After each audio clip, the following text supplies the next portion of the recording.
Jangan kita buat ibadah, kebaikan sebab orang. Nanti hidup kita sempit, penat, kecewa, marah. Kenapa Allah rahsiakan kematian kita? Kerana Allah memberi peluang kepada kita untuk jadi manusia yang lebih baik. Ahsanu amala. Ingat sampai bila-bila. Kenapa Allah rahsiakan kematian kita? Rupa-rupanya Allah rahsiakan kematian kita untuk Allah nak uji kita. Liyabluwakum ayyukum ahsanu amala. Untuk aku uji kamu, siapa antara kamu yang terbaik amalnya di sisi Allah. Ahsanu amala bermaksud terbaik amal di sisi Allah, bukan di sisi manusia. Jangan kita buat ibadah, kebaikan sebab orang. Nanti hidup kita sempit, penat, kecewa, marah. Kenapa datang masjid ni? Kalau tak datang kan Kak Bi marah. Kalau tak datang kan orang tu cakap apa? Kalau tak datang kan nampak macam tak suka pergi masjid. Kita fikir pasal orang ubahnya. Ya Allah, hari ni sebenarnya aku sangat sibuk, banyak benda nak buat. Kau jentikkan rasa untuk aku datang. Ini adalah hidayah. Allah pilih kita. Allah baik sangat dengan kita.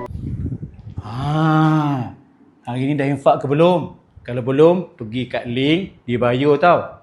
Kenapa Allah rahsiakan? Maha baik Allah, supaya kita sentiasa rasa ada harapan dalam hidup untuk kita kembali menjadi manusia yang lebih baik. Kalau Ustazah kata tadi, siapa nak meninggal hari Jumaat depan? Awak meninggal tau Jumaat depan. Kita rasa benda, aku tak habis bayar hutang lagi ni Janganlah dulu.